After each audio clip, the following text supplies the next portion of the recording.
नमस्कार दोस्तों, आज बात करेंगे एक इम्पॉर्टेंट टॉपिक पर और डेवलपमेंट पर। इजराइल ने पुनः कतर को धमकी दी है कि अगर उसने अपने यहाँ से हमास के लीडर्स को बाहर नहीं निकाला तो वो उस पर पुनः अटैक कर सकता है।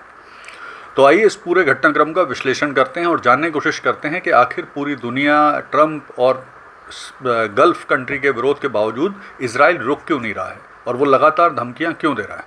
तो देखिए, अभी इजराइल के जो प्रधानमंत्री हैं बेंजामिन नेतन्याहू, उन्होंने कतर को पुनः धमकी दी है कि अगर उनने हमास के लीडर्स को अपने देश से नहीं निकाला तो वो न्याय करेंगे, यानी वो पुनः हमला कर सकते हैं।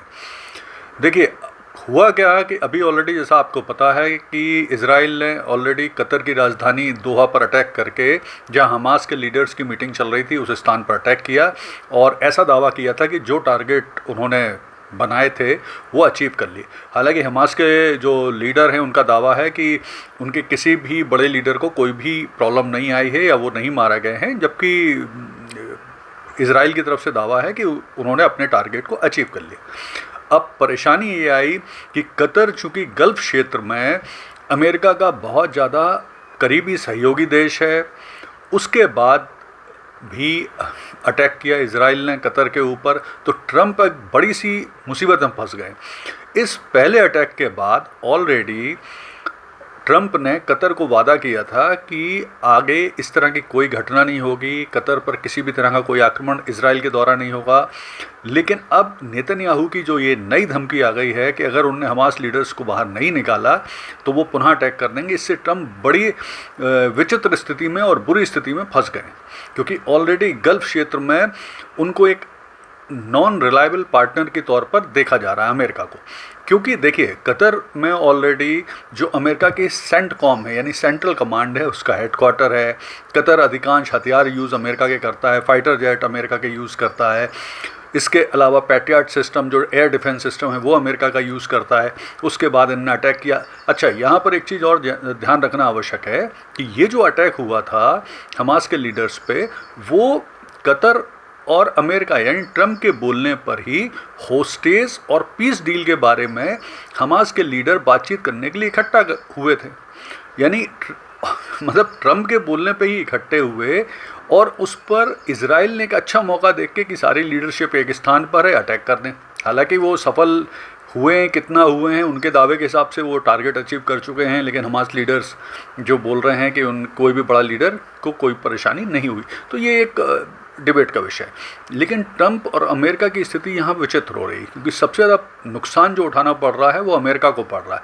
ट्रंप ने वादा कर दिया है, अब आगे अगर कोई ऐसी घटना होती तो ट्रंप क्या करेंगे, क्योंकि जिस तरह से बेंजामिन नेतन्याहू लगातार धमकियाँ दे रहे हैं, और ना सिर्फ धमकियाँ दे रहे हैं, वो एक्ट भी कर रहे हैं। पूरी दुनिया, यूएनओ, यूरोपियन देशों के विरोध के बावजूद भी वो अटैक कर रहे हैं। तो इस स्थिति में सबसे बुरी स्थिति जो होने वाली है वो अमेरिका की ही होने वाली। विशेष तौर पर गल्फ क्षेत्र में उनको एक बहुत ही नॉन रिलायबल पार्टनर के तौर पर देखा जाने वाला है।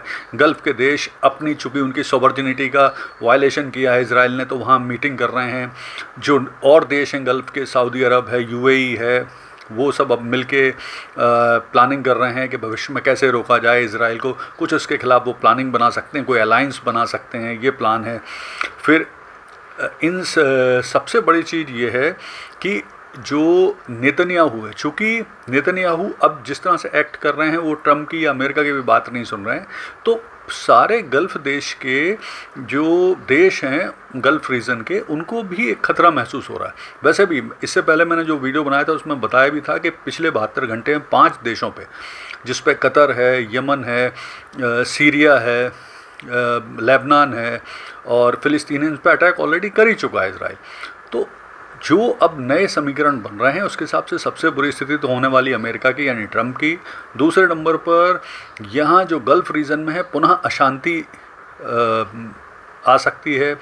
और अब इजराइल के खिलाफ अगर ये अरब देश मिलकर कोई अलायंस बनाएंगे तो निश्चित है कि इसमें, इस पूरे रीजन में रणनीतिक परिस्थितियां भी बदलेंगी, जो कि पूरी तरह से अमेरिका के खिलाफ हो सकती हैं। मतलब अमेरिका के हिसाब से वो स्थिति अच्छी नहीं है। तो अब वर्तमान परिस्थिति में ट्रंप को या तो नेतन्याहू को रोकना होगा, सख्ती से या उनके ऊपर कुछ इस तरह के प्रेशर डालना होंगे कि ट्रंप उनकी बात माने। अदरवाइज़ जिस तरह से नेतन्याहू की धमकी है, और अगर कतर ने हमास लीडर्स को नहीं निकाला तो ये मुझे लगता है कि नेतन्याहू अपनी धमकी पूरी करने के लिए कतर पर पुनः आक्रमण कर सकते हैं। यानी ये जो रीज़न है एक अशांति के मुहाने पर खड़ा हुआ है। धन्यवाद।